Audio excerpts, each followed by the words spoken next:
What's up everyone, welcome back. Today I'm filming two videos, both shoe review videos, and it's on the Salomon Spectur and the Salomon Pulsar Trail. These shoes are very similar, and so that's why I'm kind of filming them at the same time and releasing them at just about the same time. If you want to watch the video on the Salomon Pulsar Trail, go ahead and click the link in the description or up above. I think I'll probably put one up there too.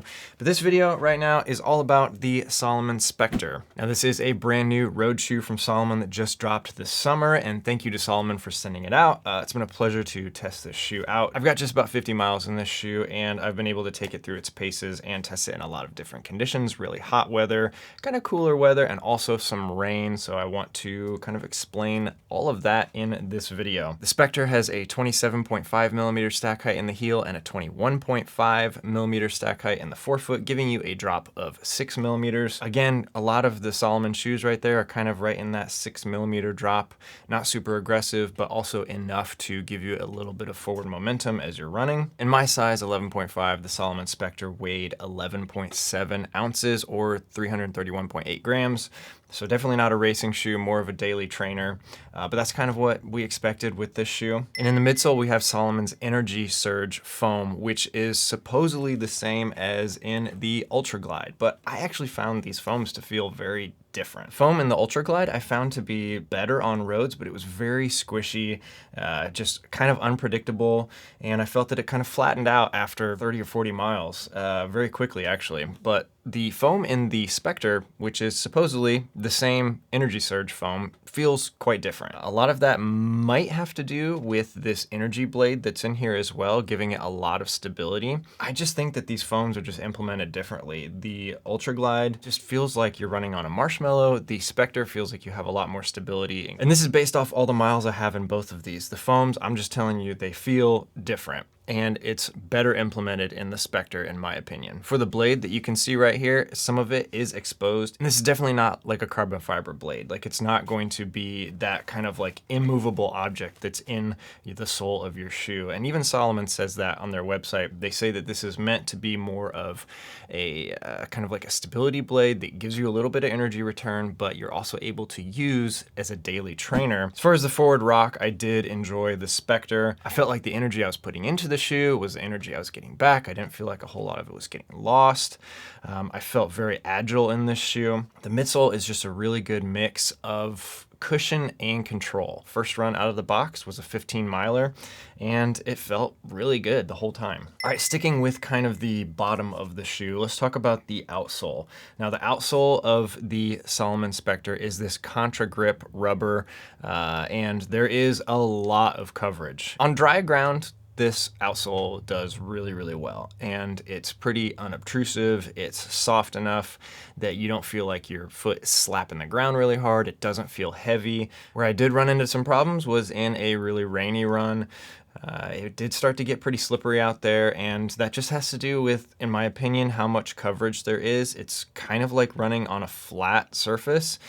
You kind of have to be a little bit more careful with your foot strike. All right, now let's talk about the upper, which this is kind of where I have some pretty big likes, but also some dislikes. The heel cup is extremely padded, and it's super comfortable, much like the heel cup on the Pulsar Trail. Honestly, it's a little bit of a departure from the traditional Salomon. It feels a little bit more like a Cadillac, like you're just getting in there and it's just kind of comfortable and it's roomy. You can get the laces really tight and it just stays comfortable because of how much padding there is. The tongue is really plush. There's a lot of padding underneath the laces, and speaking of the laces, they are traditional. These laces, you can actually tie them just like a regular shoe. They're not the quick lace system that Salomon is known for. The upper material, I would say, is probably designed a little bit more for cooler weather. As you can see, there's a lot of salt from sweat. I've been running in 90-degree hot and humid Midwest summer days, so it is a hotter shoe. You know, I would say much better suited for fall weather or even winter probably. But I do have to compliment Salomon on one thing. As you can see all around where the upper connects to the midsole, it is just this mesh, so there is plenty of room for sweat or extra water to escape while you're running. You don't feel like you're completely being submerged in just kind of like a hot pocket up there at the front. There is a toe cap that is You can't really tell that it's there based off of just looking at the shoe, but there is more of like a rubber or plastic toe cap underneath this fabric. So you do get a little bit of protection if you accidentally like run into something. I do want to point out one cool thing that Salomon did with this shoe, or in the heel cup as well as on the Pulsar Trail. The padding along the heel cup, it's a little bit more firm on the sides, and then this right here that goes across your Achilles tendon is really squishy. So your heel just really kind of locks in there, and it's got just a really nice feel along the back of the heel cup. So I want to say props to Salomon for that. As far as the fit, I know a lot of people are going to ask about that. The Spectur does provide a little bit extra width in the forefoot. The midfoot and the heel are pretty typical Salomon, but up here in the forefoot, especially on both sides, I just had a little bit extra room. The toe box wasn't super cramped compared to some Salomons that I've tested in the past. If you're looking for maybe a first Salomon shoe to jump into because maybe you've tried some on in the past and they were just too tight up front, this might be a good option for you because there is a little bit extra room up there, and without there being a whole lot of overlays and with the mesh material, it's a little bit more flexible so that you can get a little bit extra movement up front. So I did appreciate that. Now let's talk about performance of the Salomon Spectur.